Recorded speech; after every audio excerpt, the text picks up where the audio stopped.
আসসালামু আলাইকুম রহমতুল্লাহ। প্রিয় দর্শক, কেমন আছেন আপনারা সবাই? এটা হচ্ছে রাজা হরিশ্চন্দ্রের প্রাসাদ ঢিপি।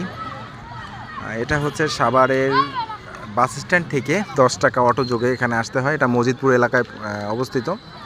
এবার দেখতে পাচ্ছেন খুবই চমৎকার একটা জায়গা। এটা প্রবেশ মূল্য নাই এখানে কোনো। এটা হচ্ছে স্থানীয় ভাষায় রাজা হরিশ্চন্দ্রের প্রাসাদ নামে পরিচিত। প্রাসাদ ঢিপি দেখতে পাচ্ছেন, ওই পিছন সাইডে হচ্ছে প্রাসাদের ঢিপি। খুবই সুন্দর। এখানে অনেক লোকজন এসে গল্প করে, সময় আমাকে টাইম স্পেন্ড করে, খেলাধুলা করে, হালকা কিছু ছেলে পেলে সব মিলিয়ে খুবই সুন্দর একটা জায়গা। সাভারের আশেপাশে যদি কেউ থাকেন একটু কমেন্টস করে জানাবেন আমি কে কোথা থেকে দেখছেন। এটা হচ্ছে রাজা হরিশ্চন্দ্রের প্রাসাদ ঢিপি বলা হয়। ইতিহাসে রাজা হরিশ্চন্দ্র সম্পর্কে খুব বেশি কিছু জানা যায় না। সামনে যে দেখতে পাচ্ছেন এটা হচ্ছে